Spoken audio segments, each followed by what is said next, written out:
ได้เพราะว่าหัวใจน้องบ่มีสิทธิ์เป็นน้ำชีวิตคอยขีดใจมาตลอดบ่หูบ่เห็นทำเป็นเส้นคนตาบอดอายควงอายก่อพอดหากับหญิงคนอื่นเอาหูไปหน้าเอาตาไปให้ทำใจอยู่แล้วยืนอยู่ปลายแถ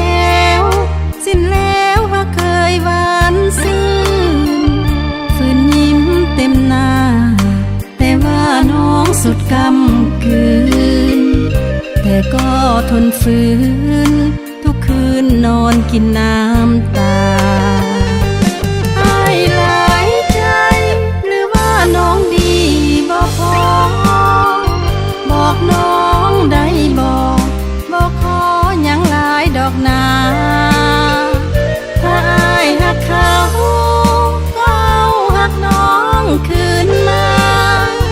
อย่าทำสองหน้ามันทรมานหัวใจห้ามอายบ่ได้เพราะว่าหัวใจน้องให้อำนาจแม้นยืนคำขา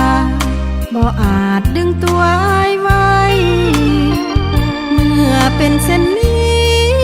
คนดีต่างคนต่างไปอย่าขังหัวใจเมื่ออายนั้นบ่ดูแล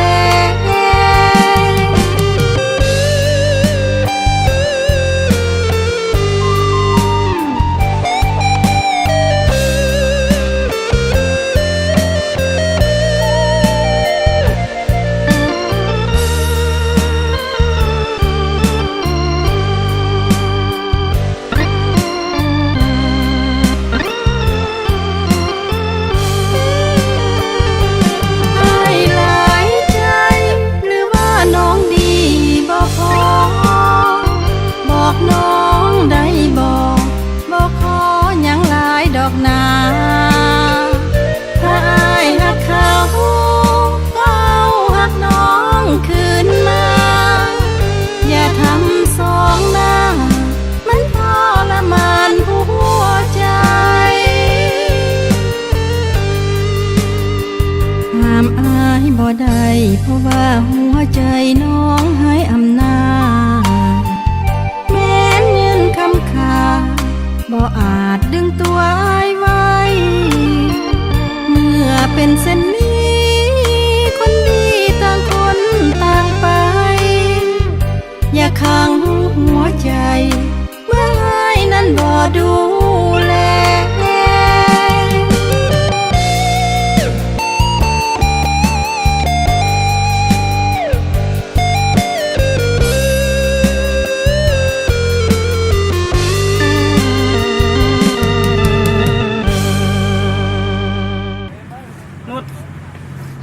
ฟังไอ้ก่อนอธิบายได้ไอ้ต้อมก็คงดีบุพอสำหรับไอ้ดอกอาจจะเป็นคนหลายใจไอ้ไปหาคนใหม่ซะเขาเลิกกัน เมื่อเป็นเช่นนี้คนดีต่างคนต่างไปอย่าขังหัว